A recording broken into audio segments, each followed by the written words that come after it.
త్రిమూర్తి సాయి శ్రీపాద శ్రీవల్లభుల పుణ్యచరిత్రలో ఒకరోజు రాజశర్మ ఇంట్లో శ్రాద్ధ కార్యక్రమాలు జరుగుతున్నాయి. పితృదేవత స్వరూపులైన బ్రాహ్మణులు ఇంకా భుజించలేదు. భూవతి భిక్షాం దేహి అంటూ యతివకుడు ఇంటి ముందు నిలుచున్నాడు. వంట ఇంట్లో ఉన్న సుమతి పరుగున బయటకు వచ్చి చూచింది. అపర శంకరుడా అన్నట్లున్న అతడు, అమ్మా, వెంటనే భోజనం పెట్టించగలవా అని అడిగాడు. సుమతి సతి సందిగ్ధంలో పడింది. శ్రాద్ధక్రియలు ఇంకా పూర్తి కాలేదు. నిమంత్రిత బ్రాహ్మణులు భోజనాలను ముగించలేదు. అటువంటప్పుడు ఈ భూసురోత్తముడికి ఏ విధంగా భోజనం పెట్టాలి? అపర్ణాహంలో వచ్చినవాడు స్వయంగా విష్ణువు కదా.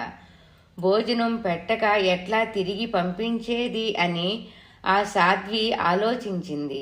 భోజనం అడిగింది భగవంతుడే అనుకొని సంతోషంగా ఆ భాగ్యుతుడికి సుష్టిగా షడ్రసోపేతంగా భోజనం వడ్డించింది. భోజనం ముగించి ఆ యతిరాజు, అమ్మా, నాకు భక్తితో శ్రాద్ధం కోసం సిద్ధమైన భోజనం పెట్టావు. నేను పూర్తిగా సంతృప్తుడనయ్యాను.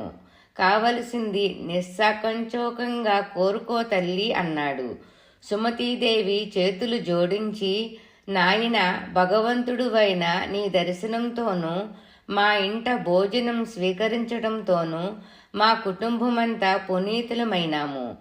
మా దంపతులకు 2 కుమారులున్న వారు వికలాంగులు కావడం వలన మా వంశం నిలిచే విధంగా దీర్ఘాయుష్మంతుడు, సకల గుణనిధి, సకలేంద్రియ సమాన్వితుడు, మనోహరకారుడు అయిన తమ వంటి పుత్రుణ్ణి దయచేసి ప్రసాదించండి అని ప్రార్థించింది.